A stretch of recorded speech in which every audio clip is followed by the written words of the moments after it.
Welcome to all in virtual physics classes. आज की class का टॉपिक है interference in a wedge shape thin film. Previous lecture की हम बात करें तो लास्ट लेक्चर में हमने इंटरफेरेंस कैलकुलेट करा था due to a parallel thickness of thin film. वहां पर आपने नोटिस करा होगा जो थिन फिल्म हम लेकर चल रहे थे उसकी थिकनेस हर जगह क्या थी, सेम थी। ठीक है, आज हमें स्टडी करना है thickness due to wedge shape thin film. तो पहला वेज शेप समझो कि होता क्या है। लाइक दैट हमारे पास ये दो बुक्स है। ठीक है, यदि हम दोनों बुक्स को इंक्लाइन कर दे किसी थीटा एंगल पे, यदि हम इन दोनों बुक्स को हम इंक्लाइन कर दे किसी एंगल पे, तो ये जो शेप बन रहा है ना, इसे आप क्या बोलोगे, वेज शेप बोलोगे। ठीक है, अब इसके बीच में ये थीटा एंगल जहां बन रहा है, तो ये बीच में जो स्पेस है इसके अंदर एयर भी हो सकती है, इसके अंदर कोई अदर मटेरियल भी हो सकता है। तो हमें यहाँ पर भी इसी टाइप का एक थिन फिल्म लेकर चलना है, इसी टाइप का वेज शेप का ही हमें यहाँ पे एक थिन फिल्म बनाना है। और उसके बाद हम वहां पे लाइट रेज इंसिडेंट करेंगे, देन फिर हम इंटरफेरेंस पैटर्न का स्टडी करेंगे। ठीक है, so for that we consider two glass plates. देखना यहाँ पे मैं टू ग्लास प्लेट्स लेकर चल रही हूँ, ये मैंने फर्स्ट ग्लास प्लेट बता दी। इन दोनों ग्लास प्लेट्स को हमें इस तरह से इंक्लाइन करना है, किसी के एंगल पे हमें क्या करना है, इंक्लाइन करना है। तो ये रहा आपका फर्स्ट ग्लास प्लेट और ये रहा आपका सेकंड ग्लास प्लेट। क्लियर है?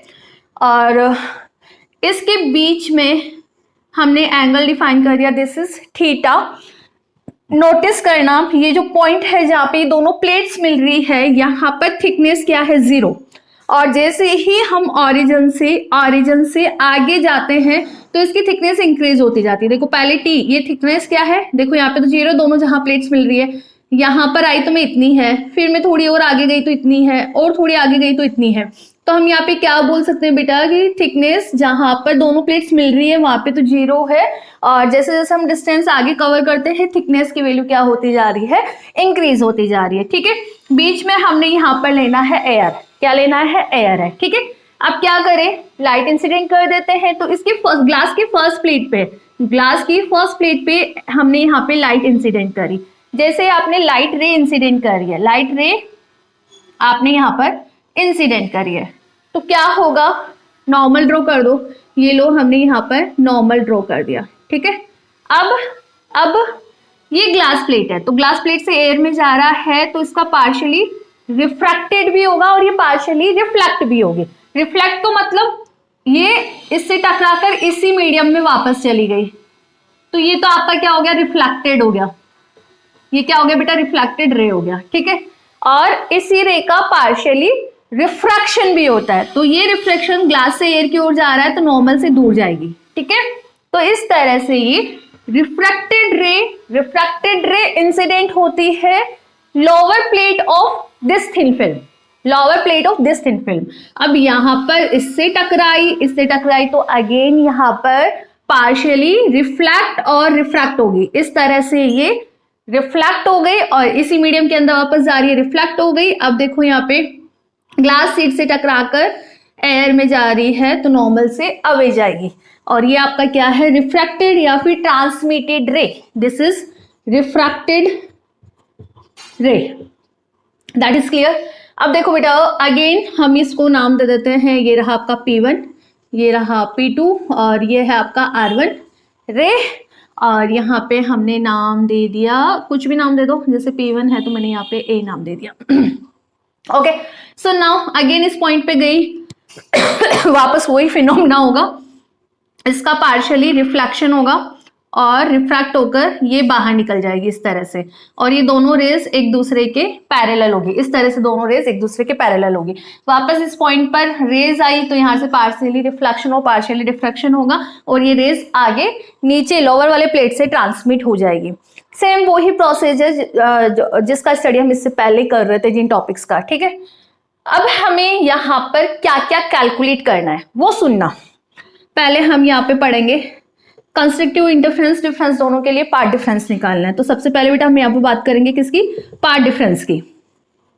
सेकंड हमें यहाँ पर क्या थिकनेस निकालनी है टी, कि कब तो आपका कंस्ट्रक्टिव इंटरफेरेंस होगा और कौन सी थिकनेस पे आपका डिस्ट्रक्टिव इंटरफेरेंस होगा। थर्ड थर्ड हमें ये थीटा एंगल निकालना है, फोर्थ हम यहाँ पे विद निकालेंगे, ठीक है। तो इस तरह से ये चारों हमें स्टडी करना है। और जैसे ही आप यहाँ पर किसी एक दिख रहा है क्या बेटा, यहाँ पे माइक्रोस्कोप के थ्रू आप इन रिफ्लेक्टेड रेस की वजह से इंटरफेरेंस पैटर्न यदि देखोगे तो आपको किस तरह का, मैं ब्लैक पेन से ड्रॉ करती हूँ, वेट 1 मिनट, ब्लैक पेन कहाँ गया अपना यस ये रहा। देखो जैसे ही आप यहाँ पे माइक्रोस्कोप लगाओगे, उस माइक्रोस्कोप से इन रिफ्लेक्टेड रे की वजह से जो हमें इंटरफेरेंस पैटर्न फाइंड आउट होता है, वो किस तरह से फाइंड आउट होता है, इसको तो मैं इरेज कर रही हूँ, किस तरह से हमें यहाँ पे फाइंड आउट होता है। आपके पास पैरेलल और इक्विडिस्टेंस लाइन होती है, पैरेलल और इक्विडिस्टेंस लाइन होती है, और इस तरह से एक डार्क और एक लाइट, एक डार्क और एक लाइट, एक डार्क और एक लाइट, इस तरह से आपको इंटरफेरेंस पैटर्न फाइंड आउट होता है। इसके अंदर आपको uniform and equidistance lines find out होती है, ठीक है, इक्विडिस्टेंस लाइंस फाइंड आउट होती है। अब आप ये सोचोगे मैम आपने फर्स्ट वाली जो इसमें लाइन बनाई है वो डार्क शो कर रही है, तो आपको कैसे पता? ये अभी आपको भी पता लग जाएगा, जब अपन कंप्लीट डेरिवेशन करेंगे ना तब अच्छे से समझ आएगा कि हमें फर्स्ट वाली जो यहाँ पे फ्रिंज फाइंड आउट होती है, वो फर्स्ट फ्रिंज हमें डार्क क्यों फाइंड आउट होती है। तो ये कॉन्सेप्ट पकड़ आ गया, तो आगे बढ़ो। सबसे पहले आपको एग्जाम में क्या करना है, इसको तो कर दो इरेज, ठीक है। एक तो ये डायग्राम बनाना है, इस डायग्राम की थ्योरी आपको एक्सप्लेन करनी है, उसके बाद हम इंटरफेरेंस का स्टडी करेंगे। सो सबसे पहले आप क्या लिख कर आओगे, we consider here two glass plates inclined at an angle theta enclose a vase shaped air, ठीक है, vase shaped air thin film and thickness of this air film increases from 0 to a। जैसे आप बेटा यहाँ 0 to a यहाँ पर दे दो, यहाँ पर b दे दो, ठीक है। जैसे आप 0 से 1 की ओर जाओगे थिकनेस इंक्रीज होती जाएगी, और जहां पे ये दोनों ग्लास पॉइंट्स मिल रहे हैं ना, वहां पे थिकनेस क्या है आपका 0 है। So we let a ray of light incident on upper surface पे एक लाइट का रे इंसिडेंट हो रहा है। So some part of is refracted and reflected, ठीक है, और तो some part is reflected along, ये रिफ्लेक्टेड हो गया along the path P1R1 and partially refracted along the path P1A। चलो हमने इसको नाम ही P1A दिया, तो ए दो आप, ठीक है। तो इस तरह से इस रेस को जैसे इंसिडेंट करोगे तो कुछ पार्ट इसका रिफ्लेक्ट हो गया और कुछ पार्ट इसका रिफ्रैक्ट हो गया, and incident on the lower plate, और यहाँ पे लोअर प्लेट पे ये इंसिडेंट हो रही है। So now here it's again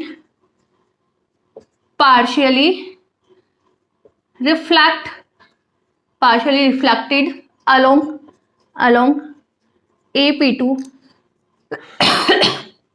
and refract along, इसको T1 दे दो, ट्रांसमिट रेज A T1, ठीक है। And when we observe interference pattern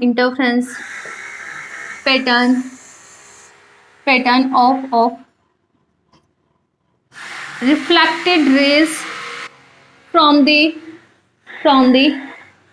microscope, there are uniform and equidistance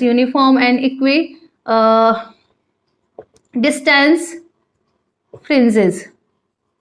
हमने जैसे इसको माइक्रोस्कोप से ऑब्जर्व किया तो they are uniform and equidistance fringes, ठीक है।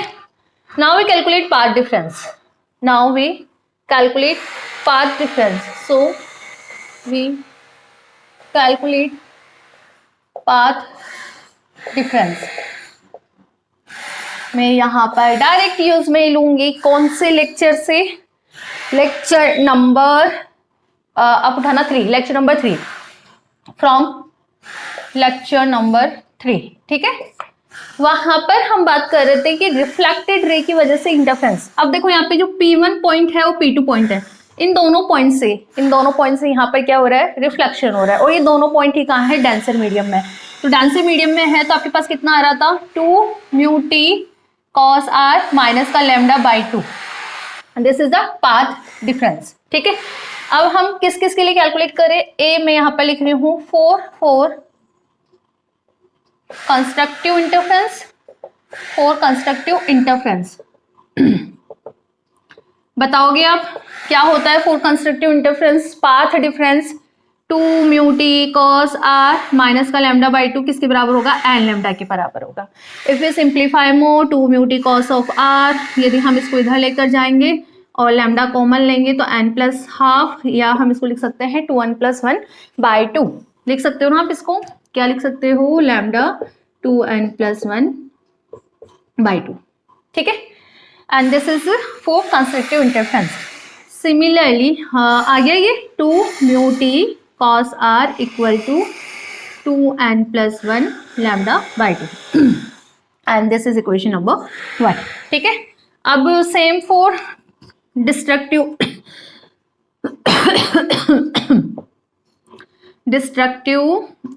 Interference, part difference will be equal to, blue pen खत्म हुआ इसमें, 2 mu T cos r minus lambda by 2 किसके बराबर होता है बताओ?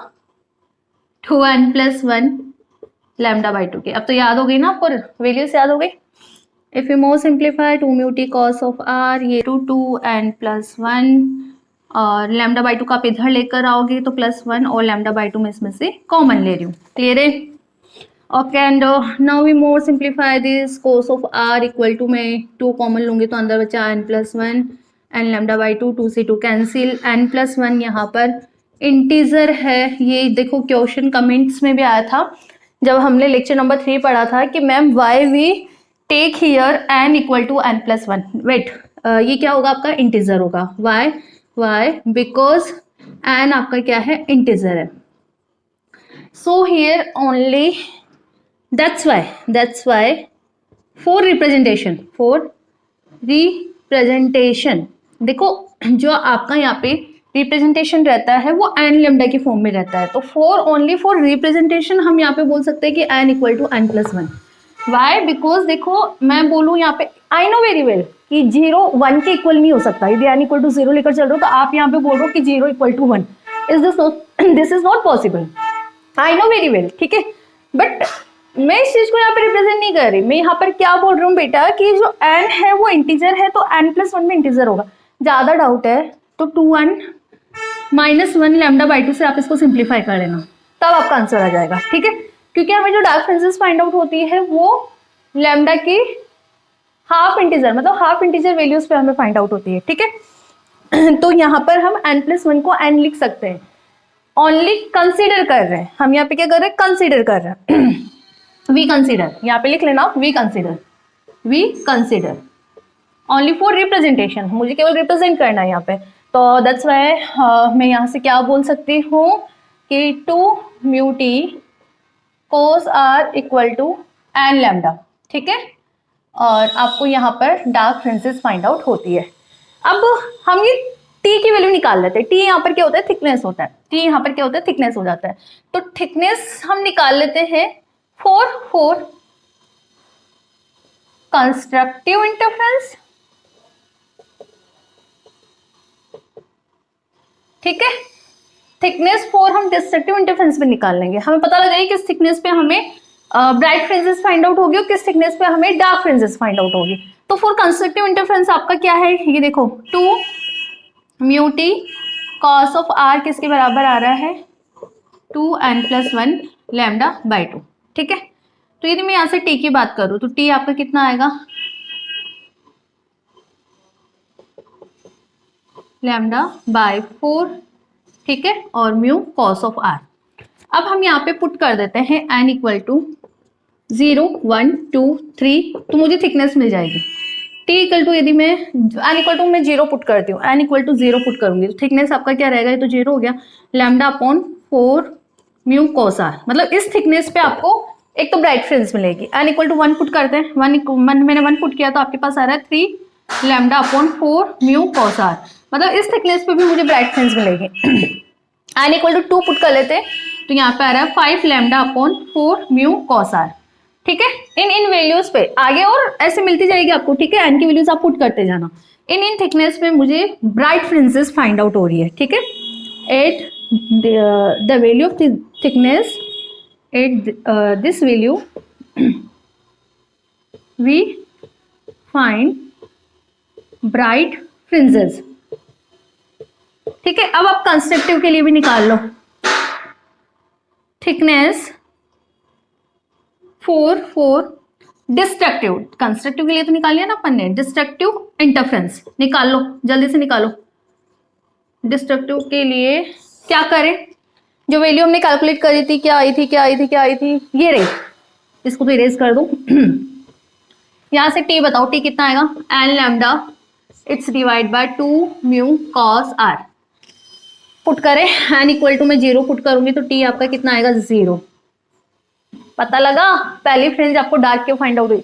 टी इक्वल टू 0 कहाँ जहाँ ये दोनों मिल रहे हैं. और यहाँ पे मैंने पहली फिल्म आपकी डार्क, यहाँ पे पहली फ्रिंज मैंने डार्क बनाई थी. पहली फ्रिंज डार्क क्यों आ रही है, बिकॉज हमने देखा है यहाँ पे डिस्ट्रक्टिव इंटरफ्रेंस में टी एन इक्वल टू 0 पे, टी इक्वल टू 0 पे हमें डार्क फ्रिंज फाइंड आउट हो रही है. And lambda 2 mu cos r, और यहाँ पे अपने पास 2 lambda upon 2 mu cos r. मतलब ये वैल्यूज, ये जहां जहां ये वैल्यूज है, जहां जहां ये वैल्यूज रहेगी वहां वहां हमें डार्क फ्रिंजेस फाइंड आउट होगी. तो हमने थिकनेस पे कैलकुलेट कर लिया. अब तो एक टारगेट और बाकी है, मुझे थीटा कैलकुलेट करना है. थीटा कैसे कैलकुलेट करें, यहां तक लिखो पहले. Okay, now we calculate value of theta. इसको इरेज कर रही हूँ बेटा मैं. देखो अब हमें निकालना है वैल्यू ऑफ थीटा. थीटा यहाँ पर क्या है, एंगल. सो कैसे हम इसको कैलकुलेट करें. देखो, इसको कैलकुलेट करने के लिए हम यहाँ पर क्या कंसिडर करके चलेंगे. हमने यहाँ पर ये बना दी 2 ग्लास प्लेट्स. थीटा एंगल पे इंक्लाइंड है, ये थीटा एंगल पे इंक्लाइंड है. ठीक है, हम यहाँ पे 0 डिफाइन कर रहे थे और ये टी थिकनेस है. हम कंसिडर कर लेते हैं कि जो एनथ फिल्म है ना, एनथ फिल्म वो मुझे ओरिजिन से x1 डिस्टेंस पे मिल रही है.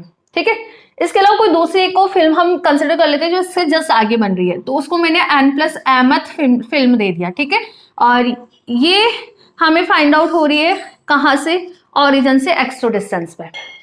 ठीक है, here we consider theta is very small. Theta को हम बहुत ज्यादा स्मॉल कंसिडर करके चल रहे हैं. ठीक है, तो बेटा मैं टेन थीटा लगाऊं.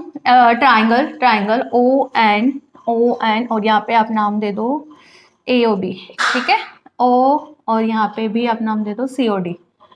ठीक है, तो मैं OCA ट्राइंगल की बात करूँ तो मैं यहाँ से टेन थीटा बोल सकती हूँ ना. This is divide by this, और ये क्या है आपका थिकनेस T. तो मैं इसको लिख सकती हूँ T is divide by x1.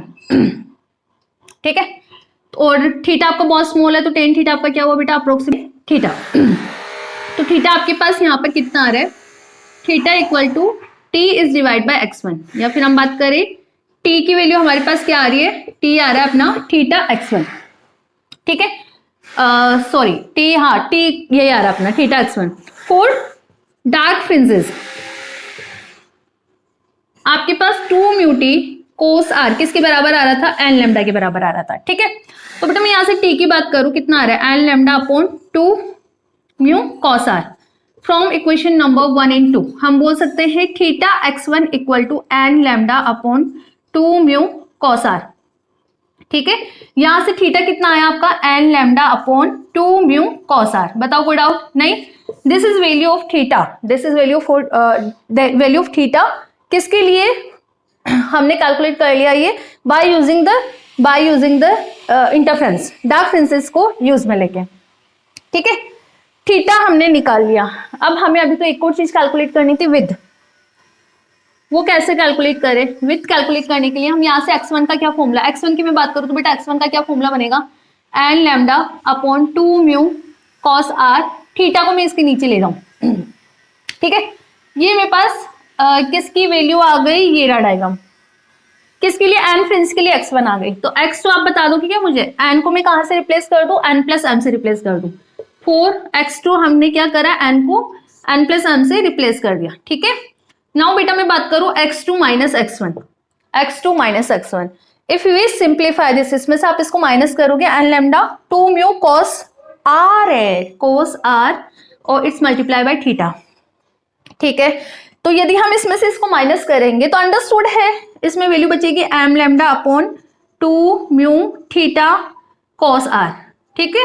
और ये किस चीज को रिप्रेजेंट करता है, distance between two dark fringes. हमने कंसेप्ट ऑफ इंटरफ्रेंस के लिए निकाला है ना, यूज में लेके डार्क फ्रिंजेस के लिए निकाला है, तो ये यहाँ पे विथ को शो करेगा। तो इस तरह से हमने interference in a veg thin film का स्टडी करा है, ठीक है।